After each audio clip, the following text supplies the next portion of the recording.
নমস্কার, সকলকে স্বাগত জানাই গল্পের সন্ধানের ৪৯ নম্বর পর্বে।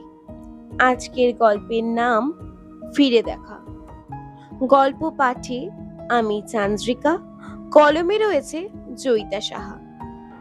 আমাদের জীবনের পুরো প্রবাহমান সময়টা অজস্র মুহূর্ত আর স্মৃতির সাজি। আমাদের জীবনের প্রত্যেকটা মুহূর্ত আসলে স্মৃতির উপকরণ। বর্তমান সময়ের মুহূর্তগুলো আমাদের ভবিষ্যৎ জীবনের স্মৃতিমালা।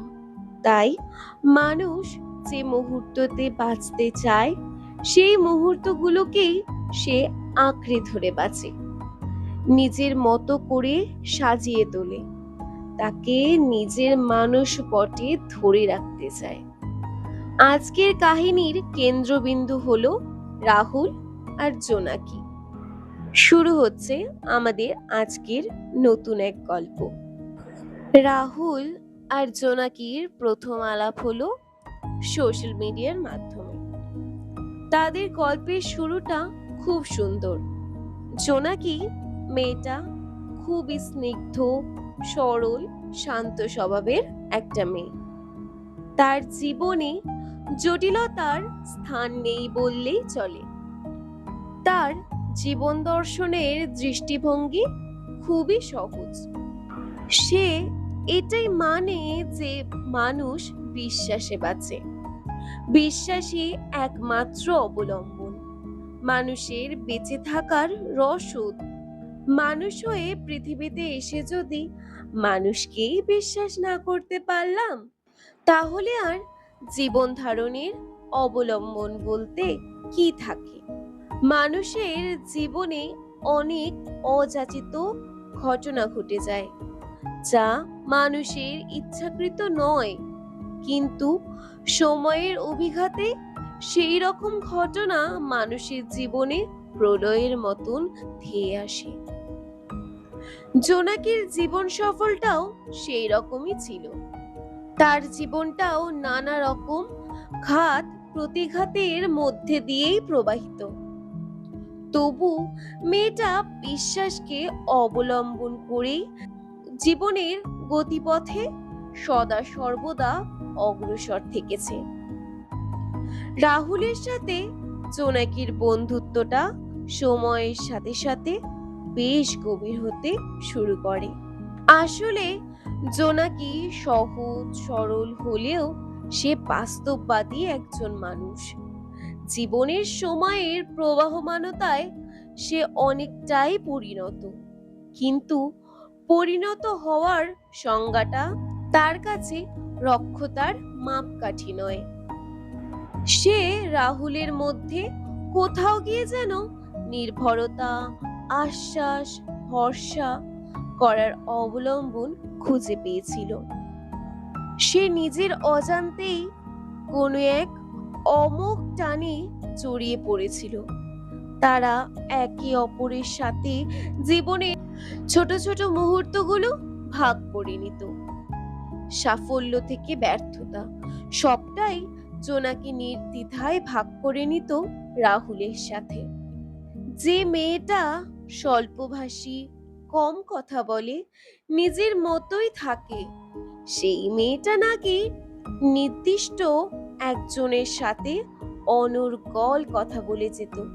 তার সবটুকু বিশ্বাস জমা রেখেছিল সেই নির্দিষ্ট স্থানে। সময়ের খরস্রোতে মেয়েটি যখন নিজের মনকে উপলব্ধি করে, বুঝতে পারে অপর দিকের মানুষটার প্রতি তার অনুভূতিটা আসলে কি, সে প্রকাশ করতে পারে না। এক অজানা ভয়, আতঙ্ক তার সামনে বাধার অদৃশ্য প্রাচীর তুলে দেয়। সে যে নিজের হয়ে কথা বলতে পারে না, নিজের কথা সে যে শত চাইলেও প্রকাশ করতে পারে না। সে সম্পর্কের মূল্যায়ন জানে। সে জানে অনুভূতি শুধু মুখে প্রকাশ করলেই স্বীকৃতি পায় না। সম্পর্ক মানে ভালোবাসা, মানে অপর দিকের মানুষটার পাশে থাকা, তার সঙ্গে প্রত্যেকটা মুহূর্তে ভালো মন্দে সাথে থাকা। আর জোনাকির জন্য সেটা সম্ভব ছিল না, তাই সে নিজের মতো করে একটু সময় চেয়েছিল নিজেকে একটু গুছিয়ে নিতে।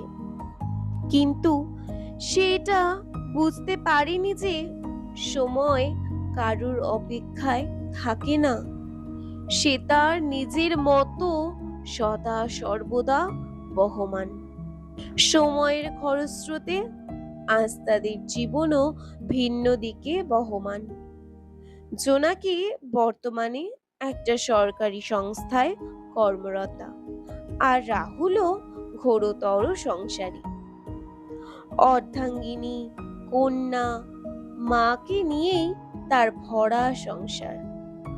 দীর্ঘ 10 বছর পর মাধবপুর স্টেশনে রাহুল আর জোনাকির দেখা। দীর্ঘ 10 বছর পর যখন রাহুল আর জোনাকির দেখা হলো, তখন তাদের মধ্যে ঠিক কিরকম কথোপকথন হলো বা তাদের মধ্যে আলাপ হলো কিনা, তারা কেউ কাউকে চিনতে পারলো কিনা, সেটা জানতে হলে গল্পের সন্ধানের সাথে জুড়ে থাকুন। গল্পের সন্ধানীকে সাবস্ক্রাইব করতে ভুলবেন না। পরের অংশ শোনার জন্য গল্পের সন্ধানের সাথে জুড়ে থাকুন। জোনাকি একটা সমীক্ষার জন্য যাচ্ছিল রাহুলদের গ্রাম মাধবপুরে, আর রাহুল সেই একই ট্রেনে ফিরছিল মাধবপুরে স্ত্রী ও কন্যাকে নিয়ে। একই কামরায় দুজনে মুখোমুখি। মাঝখানে 10টা বছর কেটে গেছে ঠিকই, কিন্তু তাদের সাক্ষাৎ এই প্রথম। তাদের মধ্যে কথোপকথন হলো, কুশল বার্তা বিনিময় হলো। জোনাকির আলাপ হলো দুজন নতুন মানুষের সাথে, রাহুলের স্ত্রী অঞ্জনা আর রাহুলের মিষ্টি মেয়ে রাকার সাথে। তারপর কথায় কথায় রাহুল জোনাকিকে বলল, তোমার লেখা কেমন চলছে? জোনাকি হেসে বলল, তা বেশ চলছে। লেখাটাই তো আমার জীবনের রসদ। সবকিছু থেকে দূরে সরলেও লেখাটাকে আর দূরে ঠেলে দিতে পারিনি। বলা বাহুল্য, লেখা আমাকে ছাড়েনি। রাহুল বলল, একটা আবৃত্তি শোনাবে? আগে তোমার কত লেখা তোমার গলায় শুনেছি। হ্যাঁ, এটা ঠিক যে তার জন্য অনেক মেহনত করতে হতো। তুমি তো কিছুতেই রাজি হতে না। জোনাকি হেসে বলল, বেশ শোনাবো। তবে আজ আমার লেখা নয়, আজ বরং কবিগুরুর আমার প্রিয় একটা কবিতা শোনাই। রাহুলের ছোট্ট মেয়ে রাকা তখন জোনাকির কোলে। ইতিমধ্যে তার জোনাকির সাথে বেশ ভাব হয়েছে। সে আদো আদো গলায় বলল, আচ্ছা মানি, তাই শোনাও। জোনাকি তখন জানালার বাইরে চোখ রেখে আবৃত্তি শুরু করলো। নাই আলো, নাই অন্ধকার, আমি নাই, গ্রন্থি নাই তোমার আমার।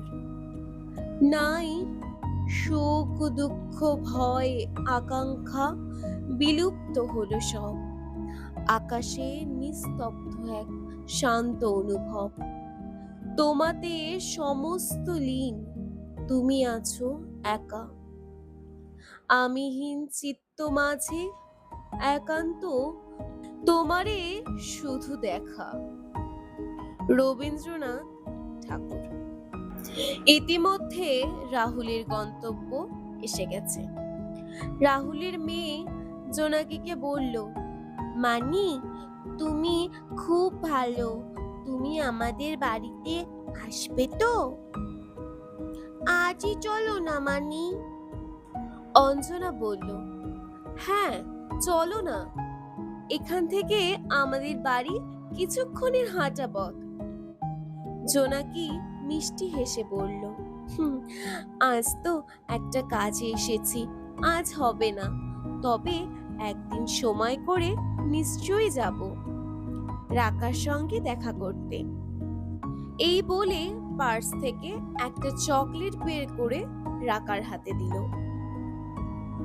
রাকা মিষ্টি হেসে বলল, থ্যাংক ইউ মানি। জোনাকি রাকার গালে একটা স্নেহের পরশ দিয়ে তাদের বিদায় জানালো। রাহুল বলল, সাবধানে যেও আর লেখায় থেকো। জোনাকি হেসে বলল, অবশ্যই। এই বলে রাহুল তার গন্তব্যের দিকে এগিয়ে গেল। জোনাকি কামরার জানলার দিকে যতক্ষণ তারা দৃষ্টিগোচর ছিল ততক্ষণ সেই দিকে তন্ময় হয়ে চেয়ে রইল। আজ তবে এখানেই শেষ করলাম জয়িতা সাহার লেখা গল্প ফিরে দেখা। গল্পটা হয়তো অনেক কারুর জীবনযাত্রার সাথে মিলে যাবে। আমাদের প্রত্যেকের জীবনেই এরকম না পাওয়া কিছু অনুভূতি থেকে যায়, যেটা হয়তো এই জীবনে আর পূরণ করা সম্ভবপর হয় না। প্রত্যেকটা মানুষের জীবনেই একটা অযাচিত আকাঙ্ক্ষা থেকে যায়, তারই সাক্ষী স্বরূপ আজকের নিবেদন। গল্পটা কেমন লাগলো সেটা লাইক ও কমেন্টের মাধ্যমে জানাতে ভুলবেন না। ভালো থাকবেন, সুস্থ থাকবেন। দেখা হচ্ছে পরের এপিসোডে। গল্পের সন্ধানেকে সাবস্ক্রাইব করতে ভুলবেন না।